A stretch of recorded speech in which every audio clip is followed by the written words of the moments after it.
Bloomberg Audio Studios. Podcasts, radio, news. This is Bloomberg Businessweek. Insight from the reporters and editors who bring you America's most trusted business magazine, plus global business, finance, and tech news. The Bloomberg Businessweek podcast with Carol Massar and Tim Stenovec from Bloomberg Radio.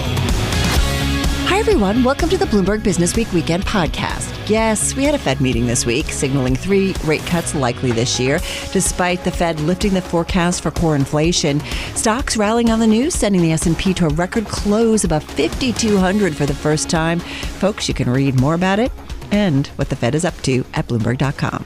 Tech stocks outperforming right after that Fed decision. And the world of technology is where we are focusing this hour, including talks about Apple and Google getting more deeply involved with one another, this time on artificial intelligence. And you know her for her podcasts and chronicling of the individuals and companies that have dominated the tech landscape for the past 30 years. Kara Swisher on her new book. It's called Burn Book, a tech love story. All of that to come. We begin with the doubling down on a relationship that's already existed for years between 2 very well-known giants in the tech space. We are talking about Apple and Alphabet. The story by Bloomberg's chief technology reporter, Mark Gurman, caught the attention of investors, sending both stocks higher earlier this week. Mark joined us along with Bloomberg News senior executive editor for global technology, Tom Giles, giving us all the details. Apple and Google are in talks for Apple to license Gemini, that's Google's top generative AI large language model, for integration into the iPhone and iOS 18 and the iPad later this year. Apple has its own homegrown AI, including some Gen AI, that will be baked into the device. Those will be models that run on the phone themselves. But what a lot of consumers are clamoring for are like Gemini, Microsoft Copilot, ChatGPT, the ability to type in a short prompt and get an essay, a letter, or an image or whatnot created for you. That's very reliant on the cloud. It's a very expensive endeavor. Obviously, that comes with a lot of challenges and scrutiny as well. And so Apple felt like going with a partner, at least this year, is in its best interest. It has talked to OpenAI, and it has talked to Google. The OpenAI talks happened recently, but the Google talks are active. And it appears both Google and Apple are keen on getting something done by June. Obviously, this could still fall apart, but this is what's happening right now, the two being in discussions. Hey, Mark, does it also tell us a story? Does it tell you a story about where Apple is when it comes to its progress on AI right now? Or lack thereof? Yeah, that's the real question. It tells us that Apple has not made as much progress as it would need to on the generative AI and cloud-based generative AI front specifically.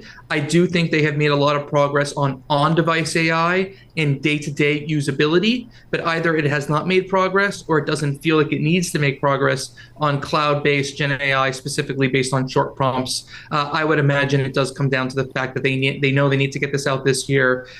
They know Google's the best. Why not expand that search deal, maybe make some money off of it too, while having far less liability than they would if they went in-house. Yeah, I do feel like the pressure is on all of the big tech names to kind of really move forward when it comes to AI. Tom Giles, come on in on this, because I feel like when you hear Apple and Google get together on anything, I feel like exponentially the impact, and I think about regulators just being like, wait, what are you two doing now again? As we saw this story coming together, the wheels in my head started turning immediately. My thinking is DOJ and FTC are going to look at this agreement, should it come together, with great interest. As we all know, DOJ is already looking into that relationship between Apple and Google that gives Google added prominence on the iPhone. When it comes to search, right? When it comes to search, right. But so if you see something that deepens the relationship between two of the most powerful companies in the world, right, you're going to want to make sure that that's not something that's going to thwart competition or in any way hurt the consumer, somehow keep competitors from getting into this space. So there's lots of questions that they have that they're going to ask. And already the FTC is looking at the relationship when it comes to AI between Microsoft and OpenAI. So these kinds of things, they're going to Where's my whiteboard? I'm assuming you guys have this massive whiteboard. They're going to want to look at the the details, the fine print. So, Mark, it's funny when you talk about Apple and Alphabet, you know, there's certainly competitors to the extent that Alphabet has the Android operating system, which is the biggest operating system in competition with Apple's iOS. But at the same time, they are partners, and Apple has had partnerships with once rivals in the past. I think back to this event in 2015 when I think it was an iPhone event or maybe an iPad event where a Microsoft executive was on stage, and it was such a big deal that like a Microsoft executive was actually on stage at this event. If this partnership comes to fruition, is it that big of a deal, or is it not that big of a deal because Apple and Google have had a partnership in the past? I certainly remember that iPad Pro announcement that was in September 2015, and Microsoft at the time, under their new CEO, Satya Nadella at the time, their goal was to get their software and services everywhere. Apple's goal at the time was to make the iPad more of an Office device. And so there was some mutual benefit there. Getting Office on the iPad would be good for both parties. In this case, getting Gemini built into the iPhone would also be good for both parties.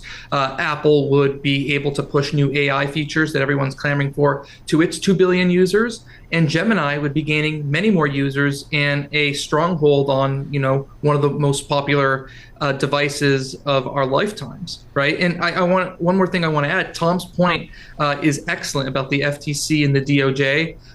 Our thinking on this is that in order to combat those concerns, Apple probably will have to have an API or some sort of feature for other generative AI providers, maybe OpenAI, maybe Anthropic, maybe someone else, to be able to integrate themselves into iOS as an alternative. And better yet, Apple probably would have to let users choose when you boot up the phone for the first time who you want your generative AI provider to be. Or as Tom said, the DOJ and FTC are going to be smelling around pretty quickly. I also do wonder about Gemini, Apple, Google. Who benefits more? You just said, Mark, Gemini into the iPhone, it's good for both parties. Did one of them need to do this more than the other?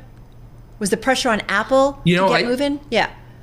I would say the easy answer is the pressure is more so on Apple, but I think there's pressure on both companies, okay. Right? Google, search obviously is down. Google is looking for, new areas of growth and getting its, next big thing on the world's biggest or second biggest platform. That's a big deal for them. They're already owning their own in-house platform. They'll own number one, and now they could own number two on AI as well. So I think the pressure is probably equal on both, maybe more so on Google, because I think if Apple didn't do anything this year on the AI front, if they didn't do this, it would be a bad look. We'd certainly criticize them heavily for it.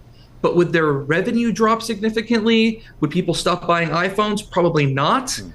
So certainly maybe the pressure is more on Google, but certainly on both. From the investor point of view, you have to look at the perception that there are some players that are far further ahead when it comes to generative AI. A lot of people are giving a lot of props to Satya Nadella and Microsoft for getting in on that relationship with OpenAI at an early stage, making a big investment and being seen as leaders. There's a lot of criticism about Google, on the other hand, as being something of a laggard. They should have been way ahead of the game when it comes to AI. They've got DeepMind. They had their own AI team at work. Sometimes those two teams worked at loggerheads with each other. Right. They're getting that better, but they are seen as being behind Microsoft and its relationship with OpenAI.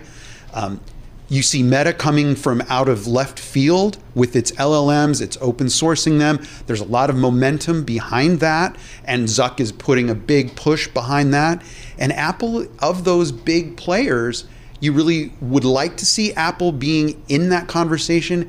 It's not in those conversations. It's not being mentioned in the same breath. Microsoft, OpenAI, and even Google. It does feel like today's news has kind of like changed that, right? Like all of a sudden the conversation maybe, all right, we're I don't know, that Apple all of a sudden we're looking at differently a little bit, potentially. That it has a strong relationship with Google, and it's going to capitalize on that and weave more of those AI features into the iPhone, providing a huge platform and a huge validation for what Google's been doing. Both have the potential to benefit tremendously from this. And Tim, I think about how much we've talked about Google, right, and the criticism of Gemini specifically in terms of some of the biased concerns. Yeah, so talk a little bit about that, Mark, because it was just a couple of weeks ago that we were talking about all the challenges that Alphabet was facing in its AI ambitions, and the CEO of the company had to essentially come out and say, well, wait a second, this is not acceptable to us, and we're working on this to try to make it better. Yeah, no, for those unfamiliar, there was some controversy on Twitter and other social media about, which races were portrayed in a historical context. This is my understanding. My understanding is that Google would provide the Gemini underlying model to Apple, right, which apparently did not have the issue. And this particular issue that Sundar Pichai, as you said, commented on and was at the center of the controversy was related to the end user interface of the Google chatbot. So it's apparent that, or apparently from what I'm told, this issue wouldn't have been replicated on the iPhone integration.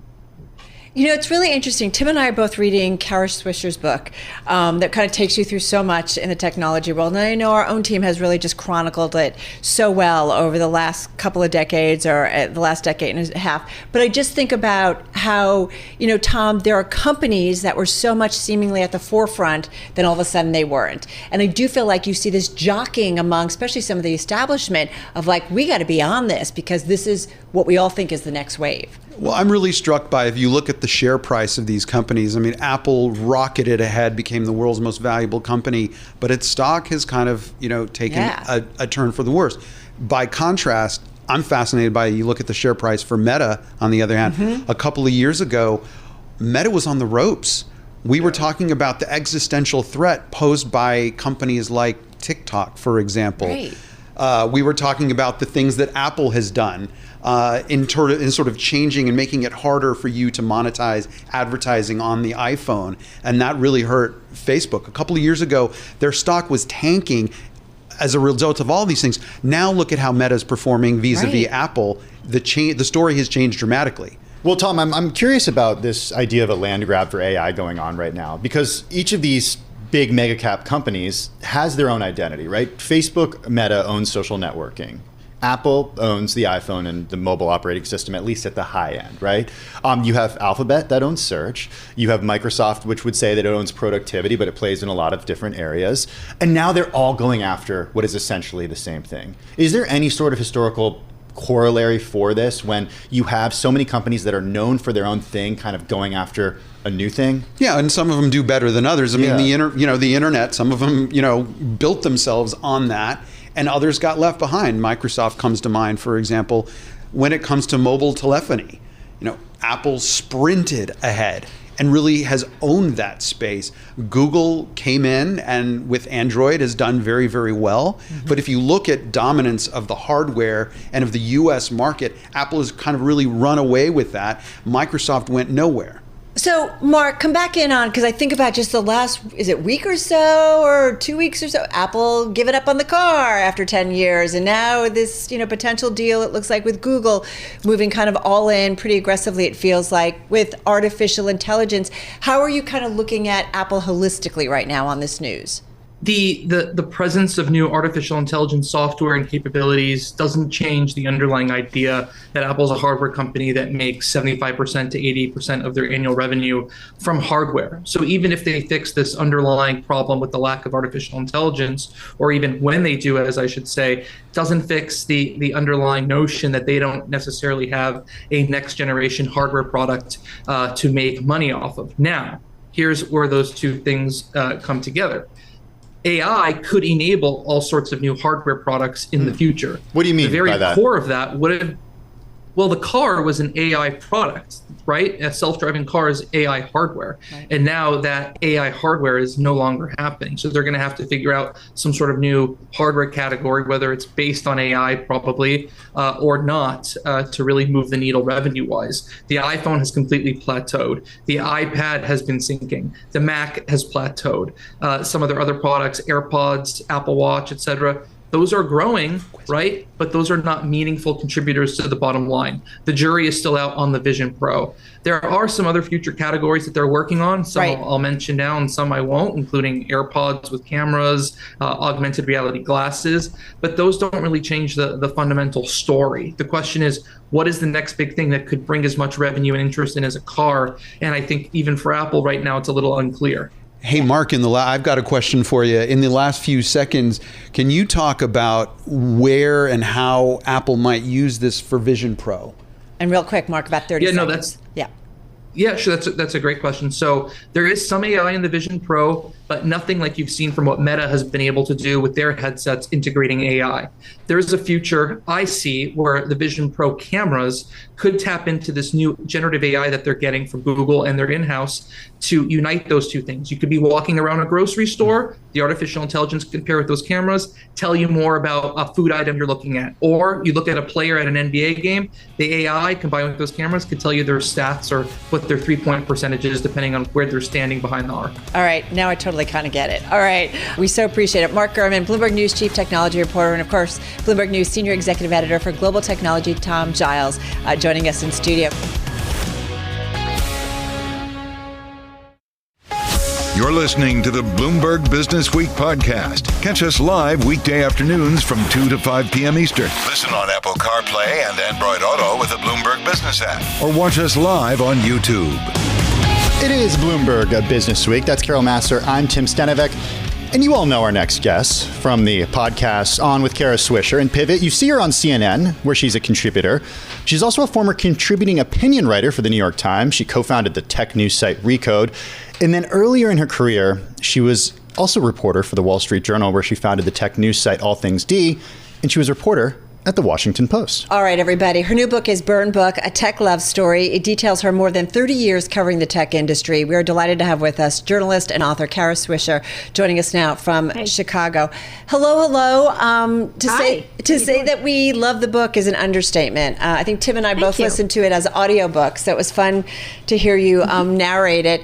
We want to get into the book, but you're welcome. We'd be remiss not to kind of ask you about kind of the broader, tech outlook, if you will, and some of the stories, whether it's the Reddit IPO, whether it's TikTok banning in the US, whether it's Apple and Google getting together on AI. What is it that you kind of find really, really interesting right now and that you think investors and like a Bloomberg audience or the audience at large should really be paying attention to?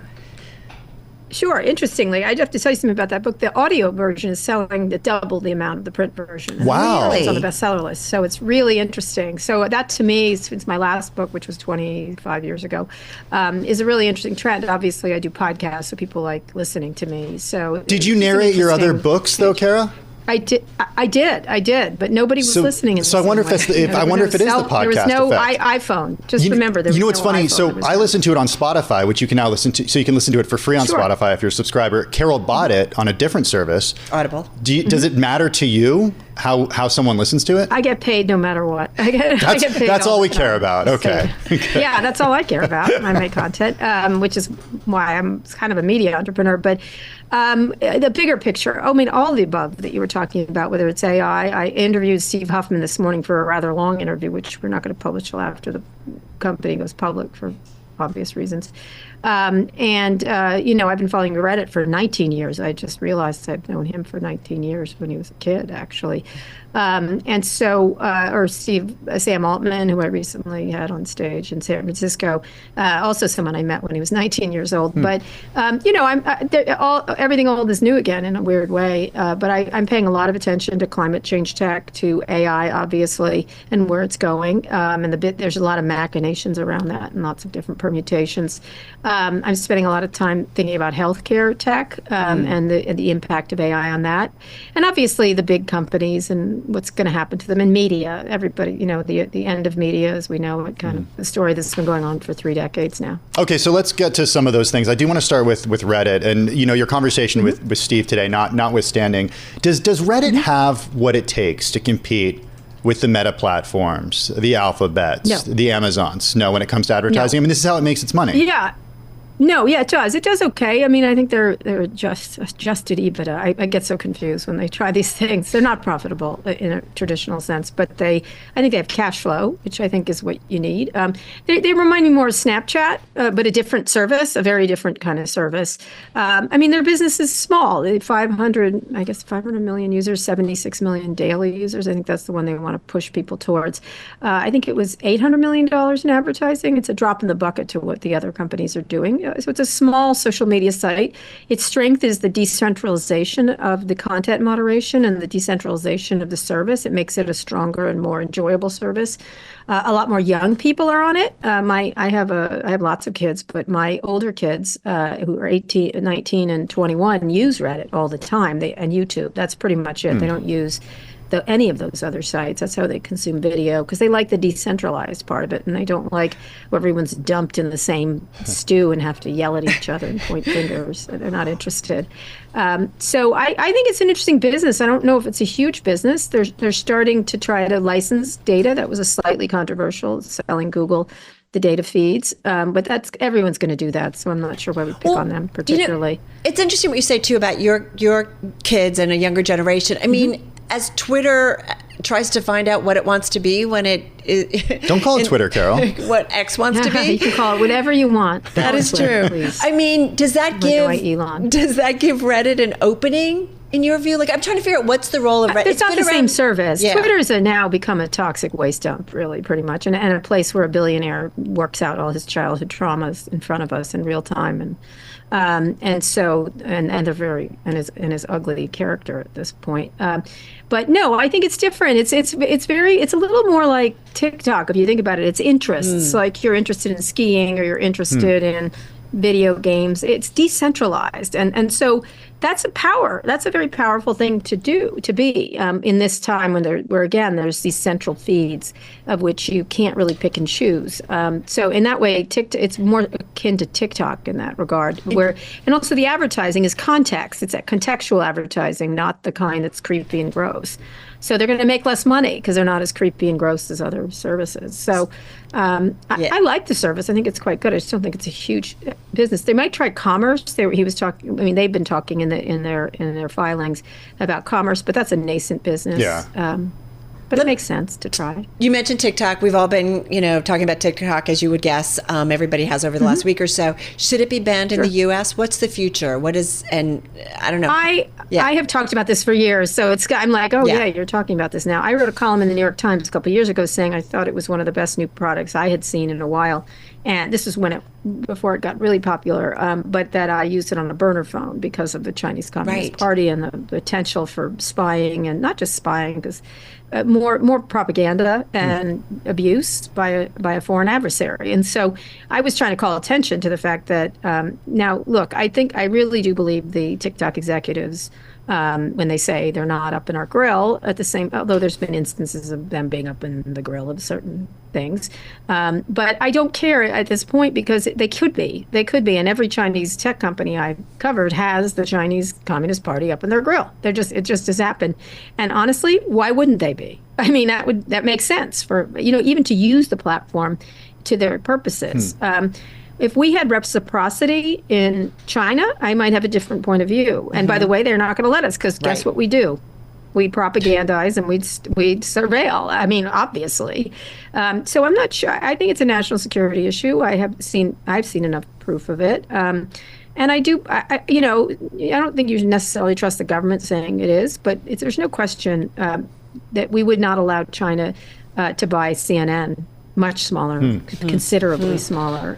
It's a broadcast network, and it should be regulated like a broadcast network. Yeah, and even Rupert Murdoch before he... Tech is media. Yeah, before Rupert Murdoch had before he bought... and then he did his endless damage on the American democracy, but he had to be an American to do it. Okay, we'll get to media, more media in just a bit. I do want to stick with TikTok and go bigger picture here. You make an interesting point in your book, at the end of the book, the whole book about technology and your role covering technology over the last 30 years, about looking away from our phones, looking up from our phones, and spending less time on them. And it makes me think about the several issues that I talk to people that they have about TikTok. One is that, of course, all the stuff that you brought up with national security concerns. But two, it's that, they can't get their teenagers away from it.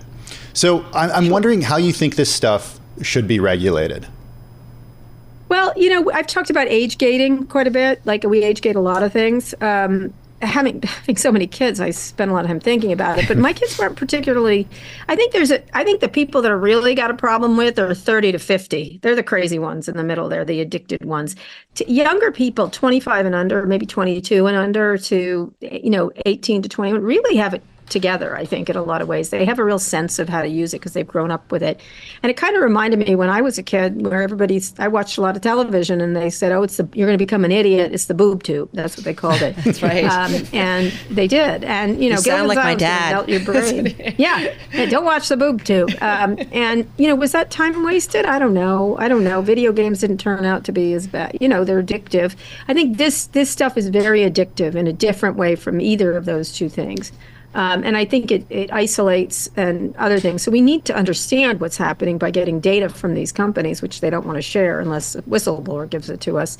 But I think they remind me a little bit of cigarettes. So I think there should be warnings. I think there should be age gating.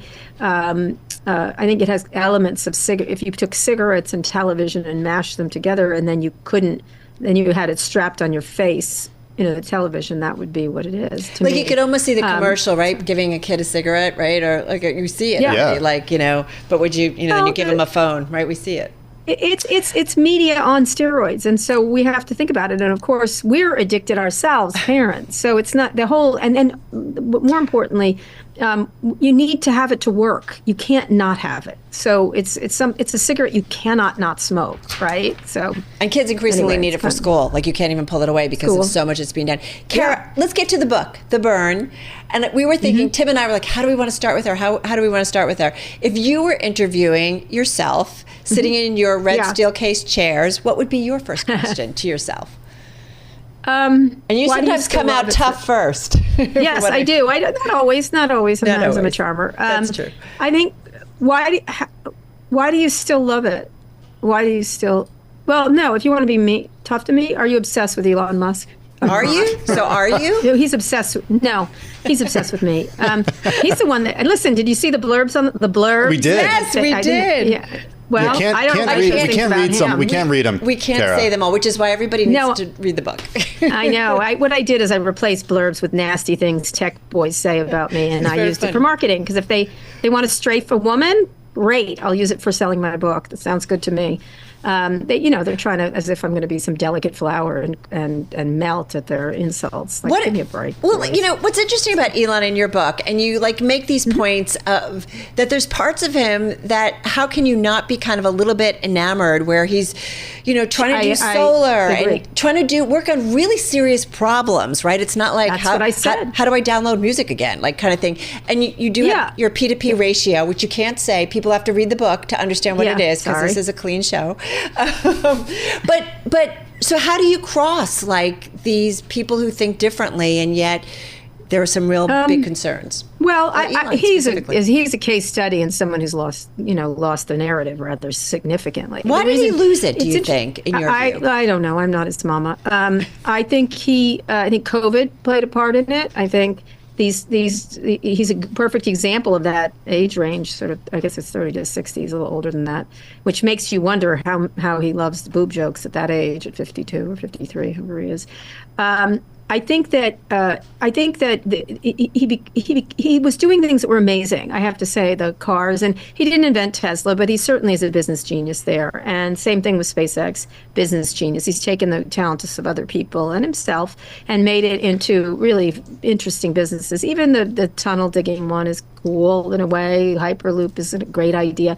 So he had big ideas, and I'll tell you, that's what attracted me to him, because everyone else was doing, a digital dry cleaning service. It was so exhausting. Should we continue to take him seriously?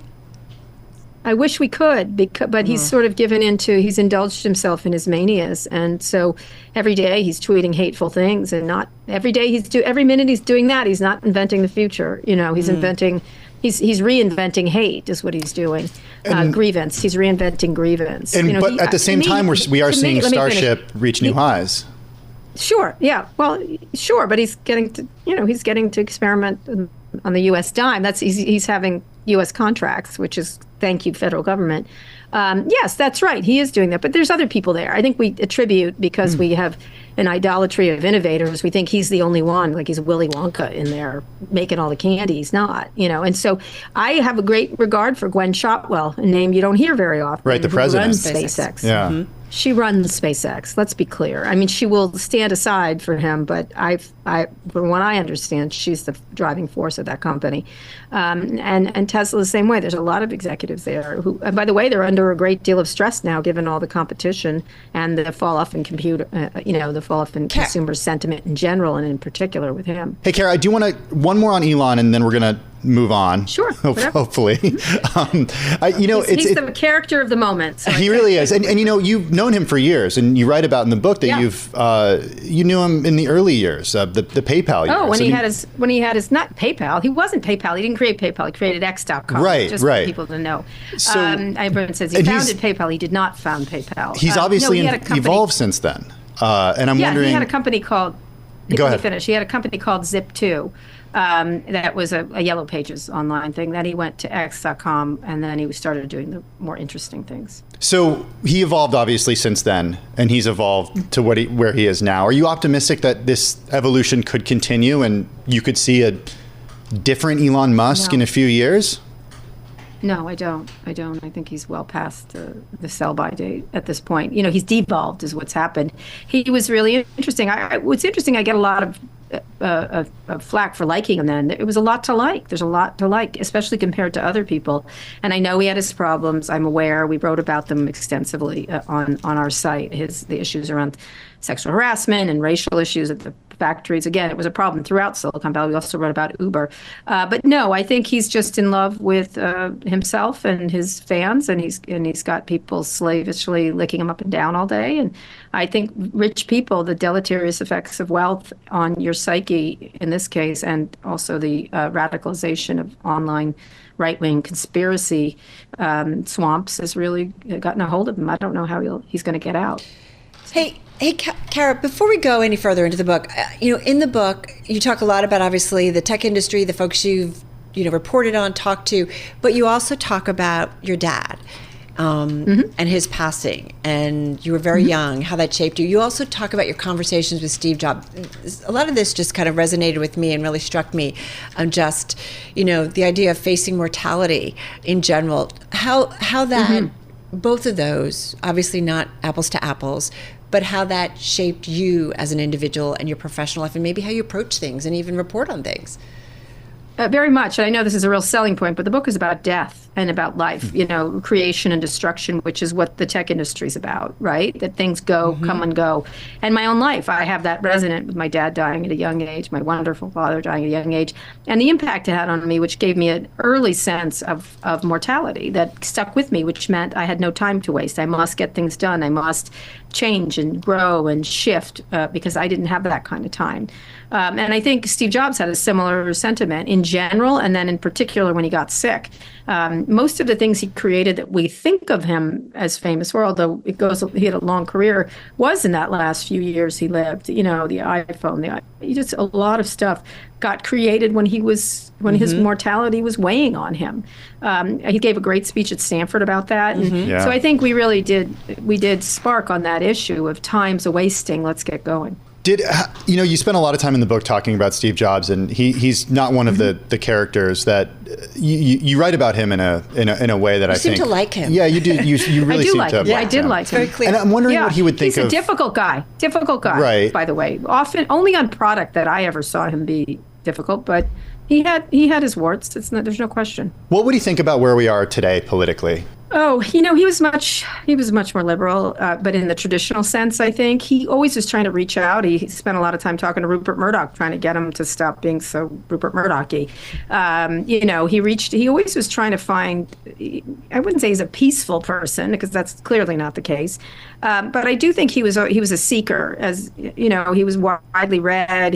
One of the things I liked about him was that he read widely, and he had other experiences that had nothing to do with tech. And he had a sense of design and a very big respect for privacy, that's for sure.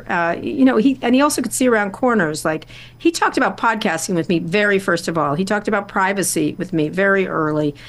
Talked about the problems of social media being a really toxic business model early on. And it wasn't just in his self-interest. I think he thought that. I think he would have hated much of some of what's going on. Some of it he would have liked. Stories that didn't make the book, were there a lot? Lots. It's largely, if everyone's asked me that, I have a lot, and as I'm on this book tour, I'm like, oh, remember that? Or someone will write me, do you remember when I was like, yeah, I don't know. I just, I feel like if I've forgotten them, they weren't important, right? Yeah. Or, I don't have a lot about Yahoo. I wrote a lot about Yahoo's ups and downs over the years, and I just didn't think it mattered at this point. Like, I put in the amount that I thought mattered. Certain companies, there was a company someone mentioned the other day, and I wrote a lot about it, and I was like, oh, yeah, like that. Like, I run thousands and thousands of stories and interviewing thousands of people, and so, I don't know. It's gone. Sorry. No, that's okay. But like we talked about Elon, Steve Jobs, Mark Zuckerberg's in the book, Sheryl Sandberg, Dave Goldberg, Bill Gates, Reid Hoffman, everybody who's anyone in the tech industry over the last couple of decades and then some. If you had one person that you could just sit down and just go everywhere and anywhere, alive or not, who would it be? It'd still be Steve. He was the most interesting interview I did. There's a lot of interesting ones I really enjoy. It depends. Satya Nadella I find really interesting because he's had a very interesting life being an immigrant. He has family challenges. Two of his kids have learning issues and quite severely. He's a real person. I think, I'm trying to think if, I always like talking to Barry Diller. He's just fantastic. And he's someone who changes and shifts. Yeah. Not just that, he's so smart. A lot of stuff he said when I go back and look at it is spot on. I just did an interview with him about copyright and AI, and he was the first to that, understanding that. I just think he's funny. I just think he's smart. I think he thinks about a lot of things. I always enjoy talking to him. I'm trying to think of who in tech. I like talking to Sam Altman. He's got a very quick mind, and he always did. And it's really developed. I like anyone who developed. I have to say, someone living, Mark Cuban. He's a gas. He's interesting. I love him on Shark Tank. I'm a little obsessed with that show. Yeah, beyond that, he's a really thoughtful person and smart. He did a whole thing on DEI on Twitter, and I literally was like, Godspeed, Mark. Like, these people are just going to call you names, including Elon Musk. He's like, you're a moron. He's very thoughtful and has progressed. Kara, I do want to. We only have a couple minutes left, and I wanted to get a few more questions in. You didn't talk at all about this in the book, but politics in San Francisco. I know in the past you toyed with the idea of running for mayor of San Francisco. You were very serious about it at a certain point. Given what's going on in San Francisco now, and your prominence, your love for the city, would you ever consider that again? No, I had 2 kids during COVID instead, 2 more kids. So no, I don't have the time to do that. I have 2 toddlers. Going on in San Francisco, actually San Francisco is solving the problem. Other cities are now suffering from what San Francisco initially is. San Francisco is always first, good or bad, right? And so they're doing some innovative things. They're trying to change things. Most cities are suffering because of COVID and the fall off in commercial real estate and the changes in work. And San Francisco got a hit first. And I think look, guess what's happening in San Francisco right now? All the AI companies are there now. Yeah. All the important AI. Everyone's moving back. Done there. Oh, yeah, they are. Oh, the guys who just kicked it in the teeth and then ran off, they're back because it's the best place on earth for innovation still. And so it's the most beautiful place, and we have our problems. We're not running away from it. But we also have it is a magical place, and it always has been, through the summer of love to the gold rush to everything else. It's a physically beautiful place. It always has ideas, and I do believe in analog in some places. And I have to say, in history, it will go down as one of the great important cities of humanity. All right, we just have 30 seconds and I'm running for mayor now. No, I'm not. I love we just want a headline. You know that. Hey, 30 seconds. No, I'm sorry. No, 30 seconds. How would you advise a Kara Swisher just beginning her career today? Because media has changed dramatically, very quickly, and forgive me for not giving you more time. That's okay. Be exactly who you were and are. That's what I'd say. You're pretty good. Amen, sister. Amen. Listen, good luck. We really enjoyed the read. And thank you so much for giving us such a big chunk of time. So appreciate it. Kara Swisher, everybody, thank you. Her new book is Burn Book, A Tech Love Story. Got to say, there's so many great tidbits about being in the green room with individuals, being on stage with Mark Zuckerberg and others, and just getting into a lot of the topics that you and I talk about a lot day to day. Also just interesting on the business side, hearing how the audiobook is outselling the print book. I love listening to the podcast effect. Walk the dogs, did a lot of things.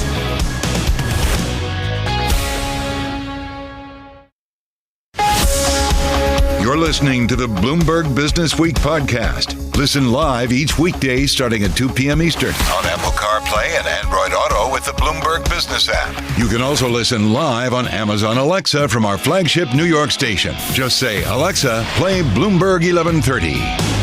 Plenty ahead in our second hour of the weekend edition of Bloomberg Business Week, including building robots. Yeah, kind of easy-ish. Not for me.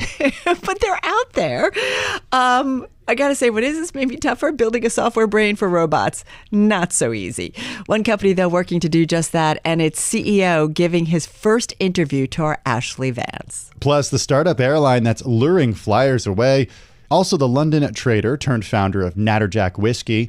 And going for the God shot of espresso at home. Did you even know what that is? So I'm guilty as charged with being like, this article spoke to me because I have some of this equipment at home. But I've never heard of the God shot. I didn't either. Anyway, we were all kind of Googling. Anyway, you will hear more about it later on. All right, first up this hour, we want to get to a story that's about the AI craze, but with a bit of a twist.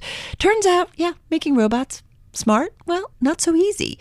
Enter Physical Intelligence, giving its first public interview since founding the company, giving that interview to our Ashley Vance, Bloomberg Businessweek features writer. Ashley is also the author of Elon Musk, Tesla, SpaceX, and the Quest for a Fantastic Future, and When the Heavens Went on Sale, the misfits and geniuses racing to put space within reach. He's our go-to for a peek into our world's future. Every science fiction world I think we've ever encountered usually has very smart computers and very smart androids and other robots walking around. But our world has been different. These large language models that have become so famous from OpenAI and Google and others, they're stuck on our computers, and our robots in factories and even in the home have lagged behind this new, more general purpose form of intelligence. All right, so then take us to Physical Intelligence, the company that you write about and the CEO that you got to talk to, the first interview since these guys were founded. Tell us who they are and what they're up to, because they're trying to change this.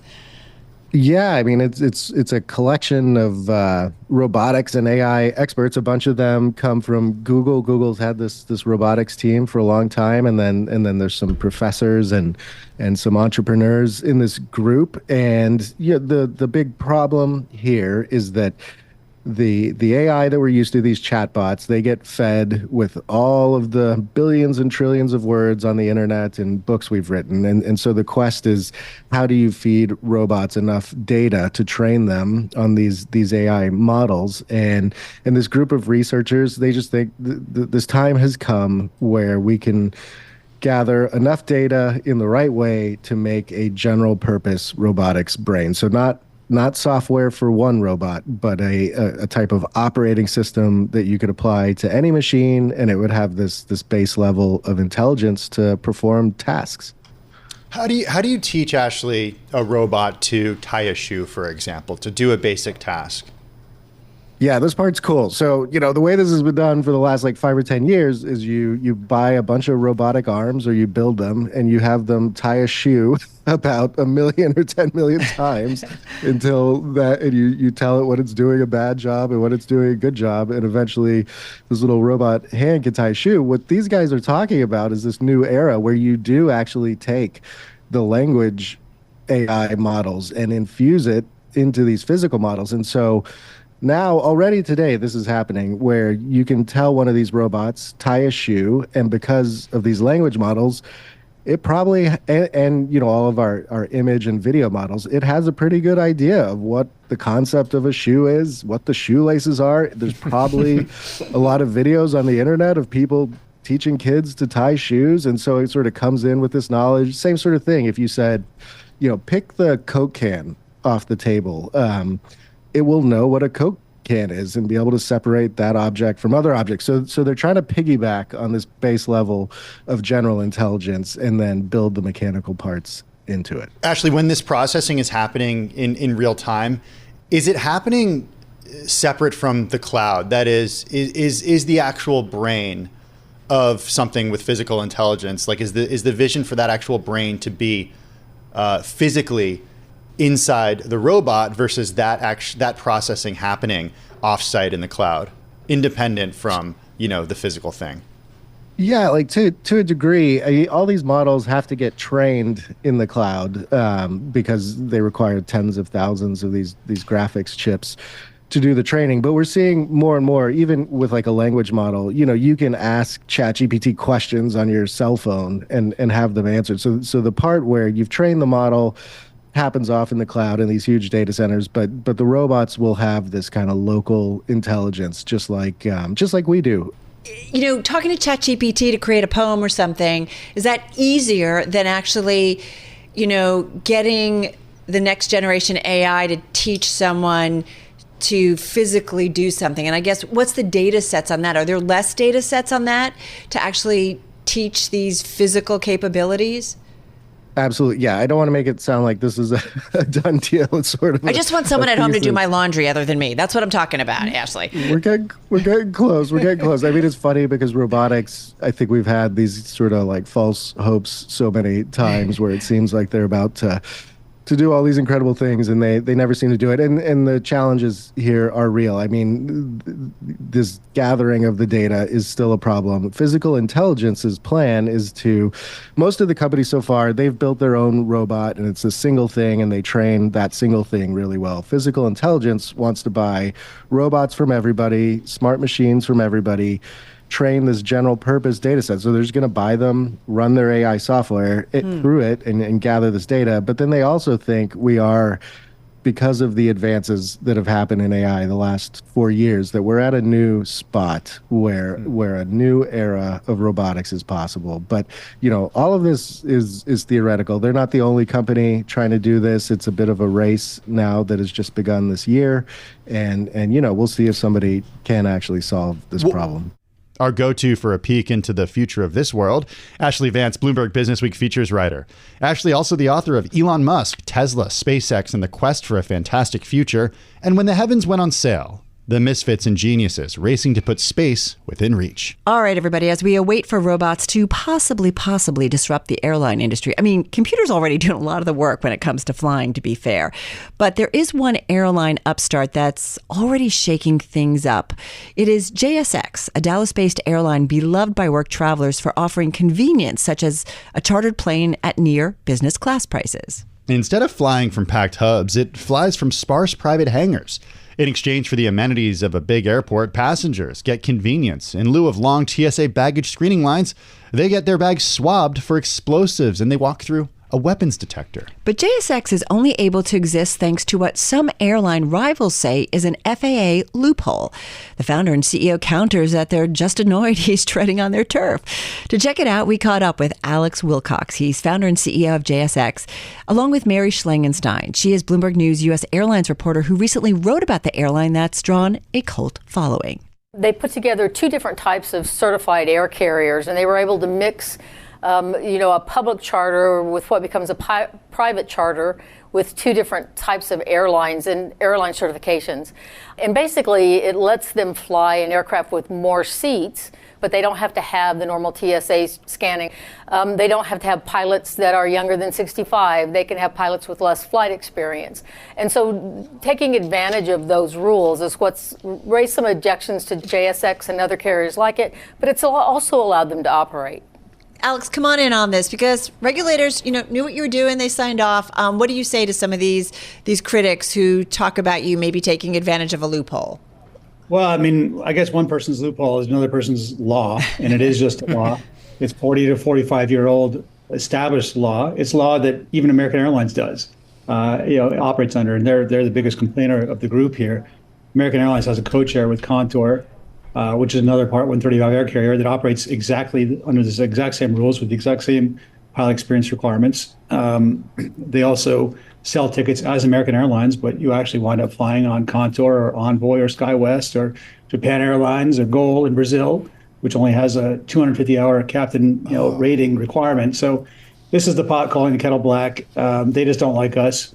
And every argument they make against us is hypocritical when it comes to operations. And a lot of the people that are commenting about safety and security really are not qualified to do so. So we're very proud of our achievements, our near decade of flawless operations, and we see this purely as competitive anxiety. Alex, having said that, your success, sometimes success brings a lot more eyeballs, including those of regulators. Are regulators coming out to you and saying, well, wait a minute, maybe we need to rethink this? No, I mean, there's been, because of the efforts of two Dallas-based competitors and their trade unions, they've been begging the regulators to pay attention to us. They went to the DOT, they got turned away. They went to the FAA, 80,000 of our customers came out in strong defense of us. We turned them away. They went to the U.S. Congress in connection with the current FAA Reauthorization Act, and they tried to get us outlawed under the reauthorization. And politicians from both sides of the aisle rallied to our support. Again, now they're trying the TSA. They're trying to do it sub rosa with the TSA, with all kinds of baseless threats about security and terrorism and very irresponsible things that, frankly, as an industry, we've always agreed we would never compete on safety and security matters. And so Southwest and American Airlines have crossed that line. And that is a dangerous line to cross, because it actually makes the entire industry less safe, because it makes people unwilling to talk about safety and security in an open way, which is the way we make the system better. Alex, I wanted to ask you if you've heard anything from the FAA, if you've gotten any feedback from them in terms of the timing of their decision, and then also if you've heard anything from the TSA, which was expected to issue some proposed recommendations fairly soon. Thanks, Mary. No, the FAA, has not communicated that they're going to be taking any action. They've got to read through those 70,000 comments first, and obviously respond to the concerns raised in those things. And then if they're going to make a rule change, they're going to have to go through the regular administrative process to do so. So there'll be an NPRM, a notice of proposed rulemaking, that actually addresses whatever rule they may or may not make.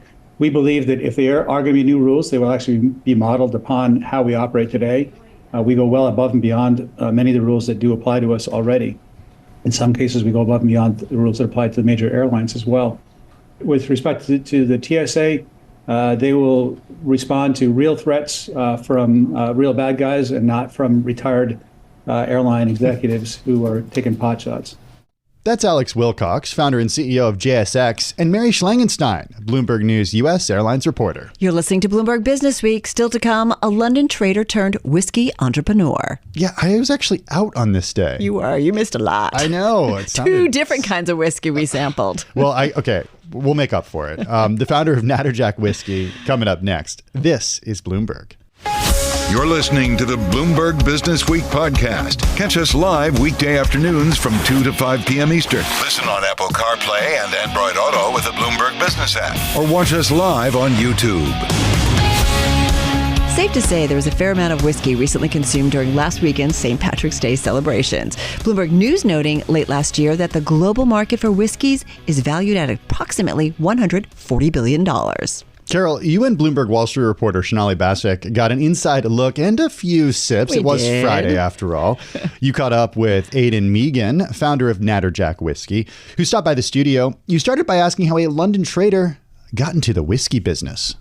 That's a super question, right? So back in kind of 2016, I had a great career trading. I loved it. I had an amazing team and I learned so much. But it's kind of abstract, right? So you're looking at a screen. You don't actually hold what you're creating. You're creating wealth, and you're working really hard for something. You never actually hold it. And I was like, I wanted to go away and I wanted to build something that I could hold, right? Yeah. And that was just on a very base level. And I was, I figured. Yeah, but why whiskey? You could hold a pair of shoes. You could hold absolutely. a watch. But, well, do you know, interestingly, right? My granddad owned bars, Jack Lashing, years ago, right? Nice. And I went to see him when I was working. I always worked in restaurants, and that was always my favorite job. Waiting tables was amazing. Being a bartender was amazing. And I said to him, I'm thinking about opening a bar. And he was in his 80s. He's like, don't open a bar, sell the beer to the bar. And I was like, okay.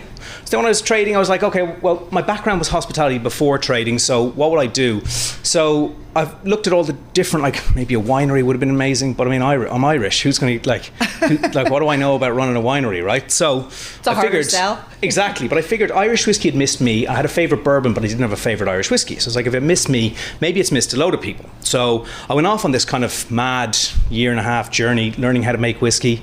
And you actually learned how to make it. Oh yeah. I went and worked in Breckenridge in Colorado with Jordan Vaya, who's still our master distiller because he's much better at it than me. So, but I went and learned. I stayed with him for a month, working double shifts at the distillery, and kind of built a relationship there, and then built a team and came up with a brand, and we launched in 2019. How hard of a learning curve was it for you? It's interesting. It was the terminology was the hardest, right? So when you when you go and you go into a distillery, people talk about different things. And the one thing I could never work out was when people said they pitch the yeast, right? I couldn't work it out. It's like, is it a temperature thing? Is it the type of yeast? What is pitch? It means throw the yeast in. Okay. That's it. Okay. But it's an American term. You pitch the yeast, right? All right. So it sounds easy, but it's not. It actually is really easy. You just need to know the amount. Yeah. So there's a huge amount of science behind it. But I learned the art of it as well, and the art of coming up with the flavor profiles, and really working on what flavor profiles I wanted to create. Well, let's go there, because like you, I like bourbon versus whiskey. Mm-hmm. But so tell me, like, how did you figure out where you wanted to go in terms of the taste profile? So Jordan and I would sit down with samples of what we were going to be able to blend with, and we'd just talk about it. It's very olfactory, right? So it's what is it you want more of? Do you want more mid-palate sweetness? Do you want more length? And all of these things. And we worked on the blend. I'd fly over with the samples because I was in Ireland at the time. I'd fly over. I'd meet Jordan largely in New York, and we'd work on it that way. And eventually we come up with what we wanted as a flavor profile from the base spirit. Jordan's genius was, he was like, we need to put this into virgin American oak, and we need to really ramp up the char.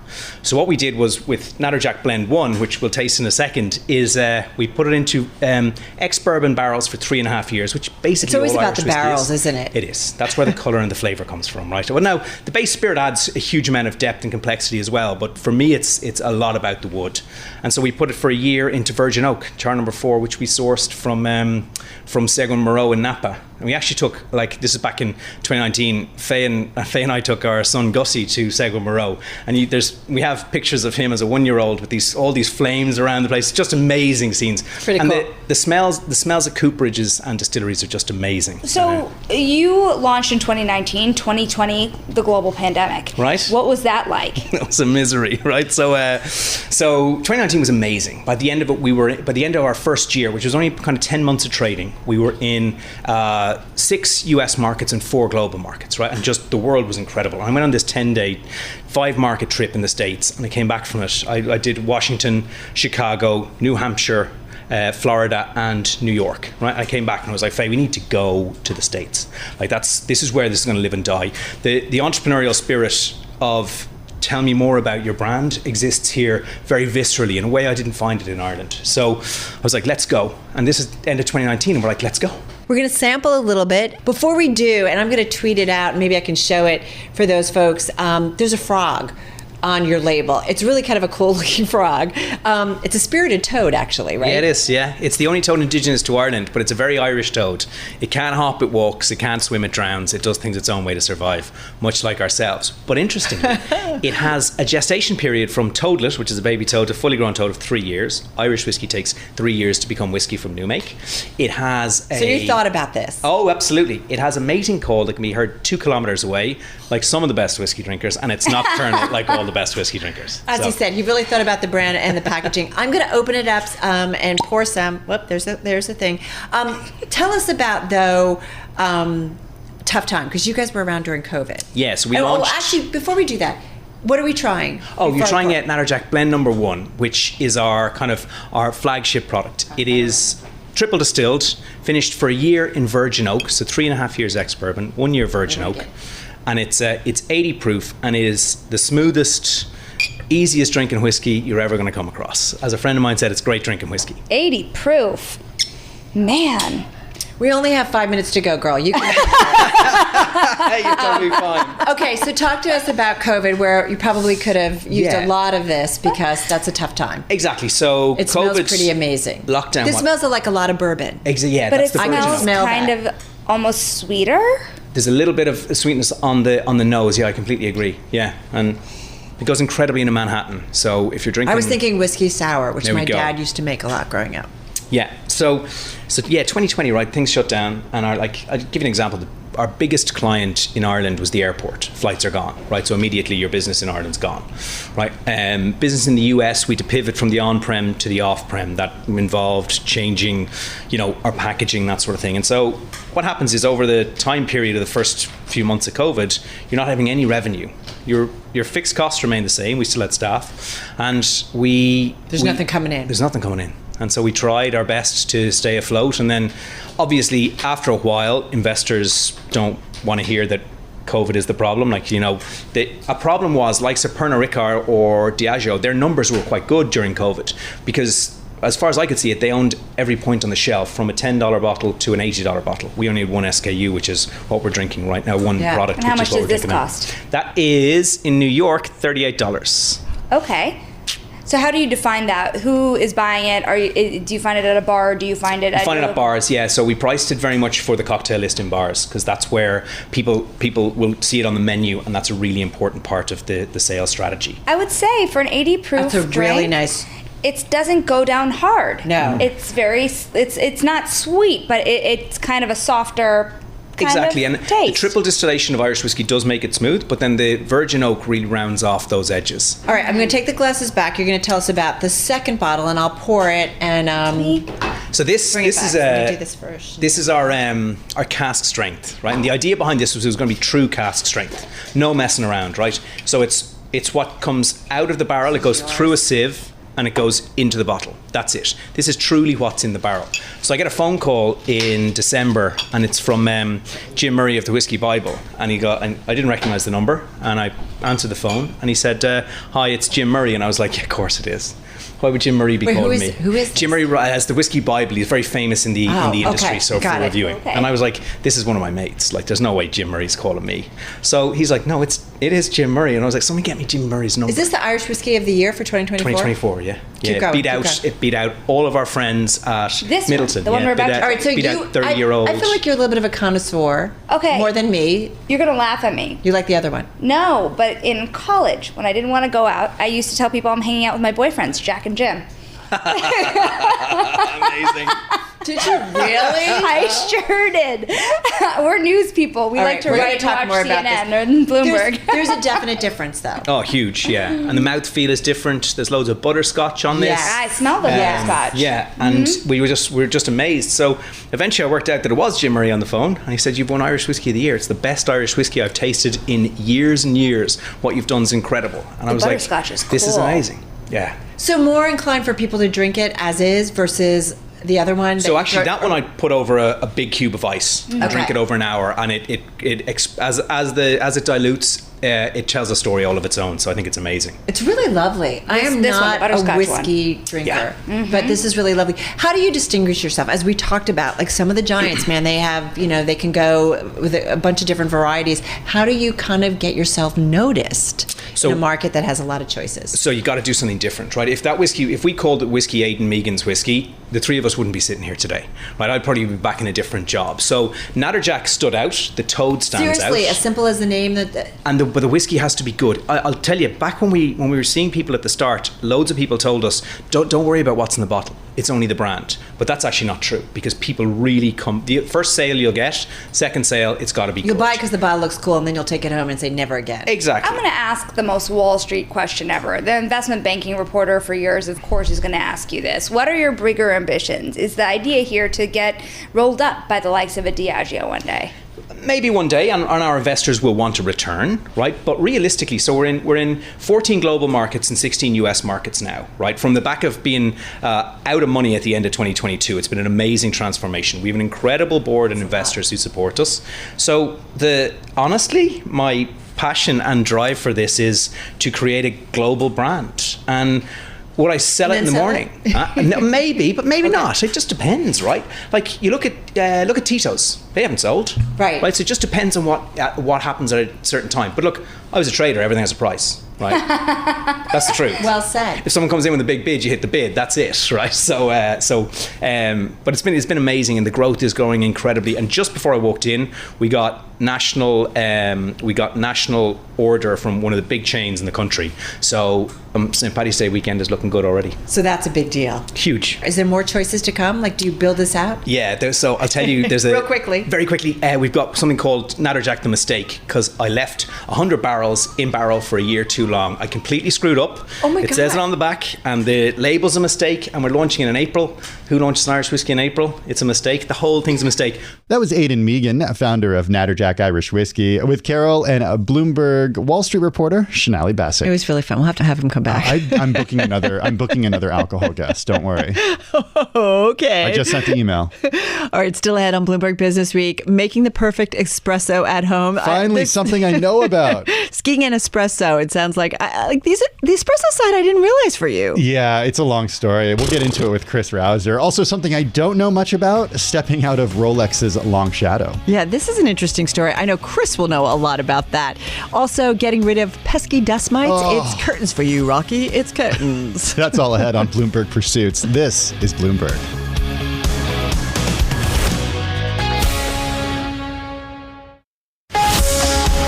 You're listening to the Bloomberg Business Week podcast. Listen live each weekday starting at 2 p.m. Eastern on Apple CarPlay and Android Auto with the Bloomberg Business App. You can also listen live on Amazon Alexa from our flagship New York station. Just say, Alexa, play Bloomberg 1130. All right, everyone, it's time for Bloomberg Pursuits. And for all of you home baristas, we've got how to get the God shot of espresso, which is going to be one of the first things we're going to ask Chris Rouser. What the heck is that? But we'll get to that in a moment. Because there's more to get to. Also, the watch that's long been relegated to a spot in Rolex's shadow. It's having, though, its moment in time. It's shining. So, too, is the Suite of the Moment, which was previously unattainable, but can now be delivered to your front door for like $1 million. But we'll talk about that later. We're going to have a lot more. Let's get to it with the editor of Pursuits, Chris Rouser. He's here in our studio. Chris, so excited about talking espresso here. I know you're excited about it, and I'm excited to talk to you about Finally, something in Bloomberg Pursuits that I can relate to. Life? Yeah, okay. It speaks to me. So a few years ago, the height of the pandemic, for the holidays of 2020, my whole family got together behind my back, and they bought me a full prosumer setup for espresso. So the grinder and, of course, the espresso machine. And since then, I've been trying to get the God shot. Your life has been ruined. It's Did you get there? You know, I'm not as focused on that as some of the other folks are. Like, I like the process, and I just love the taste of what we can do at home. First of all, can you do a little bit of a definition here? Prosumer and also God shot. Yes. So a prosumer espresso machine is one that's basically like a professional one that you would see in a cafe, but at your house. So pro-consumer kind of thing? Professional consumer. Okay, yeah. got it. And then the God shot is this mythical shot of espresso that people tend to only have once in their life. A lot of the people we talked to in our story can remember where they were, and they remember the coffee beans that were ground for it, and they have spent the rest of their life searching to replicate the God shot. And so I guess, Tim, you're on that mission. I am. How long have you been on that mission? Since 2020, since December 2020. That's a long time. Yeah, it's great though. I mean, what's fun about it is we can make good coffee at home, and I love making coffee for other people too. Mm-hmm. So I have the Bazzera BZ10 and a Bazzera grinder as well. And you mentioned in the piece Whole Latte Love. It's basically where a distributor. Yeah, the distributor where you go for all this stuff. They're in New York State, and you can also call them with questions because everybody has questions about this stuff. They're like the Butterball turkey people. They're like the Butterball turkey people. So it's funny you got that in 2020 because this really boomed during the pandemic. Fancy espresso machines are not new. This has been a trend for a long time among a certain kind of people who have the kind of money and kind of time to devote to it. But since 2019, the amount of money spent on prosumer models, which are the really high-end models, has tripled. Wow. People have really, really gotten into this since the pandemic, including our writer, whose friend gave him a beat up old machine like you, Tim. His friend was like, I think you would be into this. I know you love cappuccino. You got some extra time. And since then, the writer has just been on this quest to make not even a God shot, like an okay shot. Well, the thing about this is that there's so many variables that make it difficult to make a really good shot. So you don't just have the beans, that's really important. The grind is so important. So you have to have the exact right type of grind. It can't be too fine. It can't be too coarse. And then you also have to have the right tamping pressure. You have to make sure the grounds are level in the tamper. So you need a cup of coffee to make it. It is kind of a joke around the house. Yeah. And then a scale to make sure you have the right amount of beans, and then also that you're pulling it for the right amount of time. Yes. All of those things. You guys want to come over? You guys want to come over for coffee? Now I do. I didn't really know this because I go to a coffee shop almost every morning and I get a cappuccino and I see them do all of this really fast. Yeah. So I didn't realize that the reason they're able to do it so fast is because they've done it thousands of times and they have it practiced. But in your own home, even the tamping, like you said, if you get it uneven, if you tamp that like puck This is when down, this is when they pound it together. yeah, when they put it in the I don't even, Tim, what's the word? That's called a portafilter. A portafilter, and then they tamp it down to get it flat. Right. If you don't tamp it down, the water can come through and create channels through the espresso, kind of going around it, and then it'll be watery. So our writer Rob can't get the tamping right, but Tim, I think sounds like you have. No, not every time. But I'm also not. I won't throw away a shot. It's rare that I'll throw away a shot. Like it'll get drunk, and it's okay if it's not perfect. It is. Yeah, it still tastes good. There are a lot of variables, but it's still, even if it's not perfect, it's still okay. Good. Yeah, at least for my palate. I feel so low rent with my Nespresso. I'm just going to say it right now. Don't look away from me. No, you can come over. You can come over anytime. Up until then. Come over for coffee anytime, guys. What do these things cost? Like, give us an idea. And you said like sales are kind of like growing a lot or have grown a lot. Yeah. So if you want to start like a starting model, an Evo Pro is like $450, and then they get up into the $2,000, $3,000, $4,000 level. So the one that we shot that our writer has is Lilith Bianca, which is $3,000. Okay. Just a reminder, my whole family to get me the grinder and machine. Hey, since then, 2 sets of friends have come over and gotten really into espresso. And like now they have their own machines. I didn't know you were so into espresso. Yeah, I blame my dad years ago. He got a machine years ago, and then and I was just obsessed with it. One of the people we talked to, a distinguished software engineer at Google, which is a real title, bought a machine. Sorry for those who aren't distinguished. Went on an 18-month road trip because it was the pandemic and he could work from anywhere. And he took his $3,000 espresso machine around with him in like a gun case. For the whole time. A huge espresso machine. That's how devoted people are. Sorry. I've moved with it once, and then I had to take it to get reconditioned once, and I'm never picking that thing up again. All right, should we talk about watches? Can we talk about watches? Because I feel like the poor sister child to the Rolex. So Andy Hoffman, our Swiss watch industry reporter in Geneva, has a great story. The watch brand Tudor is a sister brand to Rolex. They operate on the same campus, and until recently, they were kind of made of the same stuff. Yeah. And Andy got the first ever interview with the managing director of this company. He's not even usually publicly identified. It's pretty cool. But they've really been trying to step out from the shadow of Rolex, which is the most famous watch company in the world. And they've done an incredible job. Their 5-year sales growth has been the fastest in the industry, among the fastest. They've done a ton of marketing. They've got really cool celebrity partnerships. And it went from this brand where they look kind of like Rolex as the watch is, a little less now. But so I always thought they were cool, but for example, my husband would say, why would you get that watch? People are just going to assume it's a Rolex and then see it's not a Rolex and realize you didn't spend the amount of money on it that you would have spent on a Rolex, because they start at almost half the price. And now Tudor has turned that sort of affordability and funky difference from Rolex into something really appealing on its own, and it's one of the hottest watch brands. Do they still kind of look like Rolexes? They do.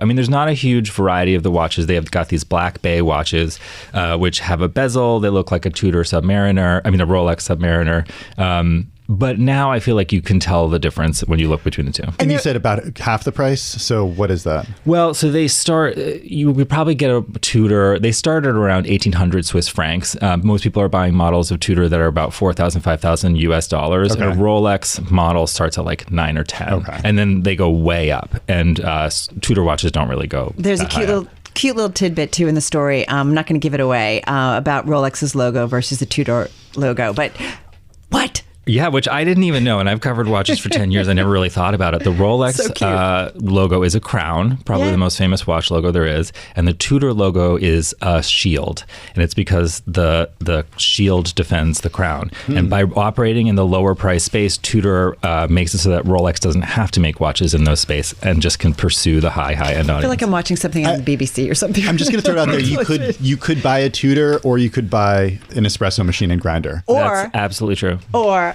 a piece of melon. or a single piece of fruit. Can you tell? This is a great story. Tell us about this melon that can be really expensive. You may know about Japanese fruit. There's certain kinds of very special Japanese fruit that take a lot of time to grow. They're very special. You may remember the square watermelons that were like very big a long time ago. It used to be very difficult or impossible to get that fruit in the United States. Okay. And just recently, the Farmers Trade Group in Japan started actually setting up companies that will distribute the fruit here in the United States because fruit consumption of these specialized fruits is going down in Japan, and they're trying to grow the market. And also fewer people are getting into farming. And so these melons, which can be $120 for a single melon. Okay, that's a lot of money. Which they are grown in this. Basically, these fruit are so special because they're grown in an especially careful way, and they're very concentrated in flavor and beauty, to be honest. Maybe they're massaged sometimes too. They or wear little hats. When we received a melon to shoot for this story, it arrived on a pillow. No! Yes. Did you eat it? Someone ate it. I didn't eat it. So like the melons, for example, are grown. There's just like one little melon tree, one fruit per tree. Wow. They don't let it grow. Like they concentrate all the energy into this one fruit. And strawberries are a big thing that are being imported now. Also some citrus too. But the strawberries can be very expensive for a pound, like $89 a pound. Your daughter has had some of these? Well, so this trend of Japanese fruit coming to the United States didn't actually start with importing. Okay. There is a vertical farm in New Jersey where a Japanese farmer came to the United States and built this vertical farm, and they now sell their strawberries through Whole Foods. They're like $15 for what you would normally, pay $6. But they taste differently. Or yes, do they? If you get them from Whole Foods, they come in these like little individual buckets, I guess, in the container, and they're very beautiful. Some are white, some are bright red, and they taste extremely delicious. Curtains for dust mites. Talk about this. Pass. Izzy Plus streamer. So steamers, you may use a steamer. You may have a steamer to use on your clothes. Oftentimes when you're traveling, it's great if they have it in a hotel. Just get rid of the wrinkles really fast. There's a new steamer that you can get for your house, but also a prosumer model by the Swiss housewares company Laristar. And it not only will steam your clothes with like a 302 degrees steam at 65 miles an hour. Think about that. It also kills dust mites. So you can just spray it over your pillows and your mattresses, and you're sleeping with a lot of dust mites and other gross stuff. Because the steam just kills it. Did not know we had so many dust mites in our home. Do you ever do an allergy test? And it's like I have no allergies except for dust mites because they're everywhere. Well, you got to get one of these steamers, Carol. You know how your pillow gets heavier over the years? No. It's dust mites. Really? Yeah, that's why you got to change around your pillows. Or use this steamer. Okay. Everybody's going to go home and get a new pillow. Chris, thank you so much. Really appreciate it. That's the editor of Bloomberg Pursuits, Chris Rausser. Check out more from Pursuits and the entire Business Week team by heading to Bloomberg.com. This is the Bloomberg Business Week podcast, available on Apple, Spotify, and anywhere else you get your podcasts. Listen live weekday afternoons from 2 to 5 p.m. Eastern on Bloomberg.com, the iHeartRadio app, TuneIn, and the Bloomberg Business App. You can also watch us live every weekday on YouTube and always on the Bloomberg Terminal.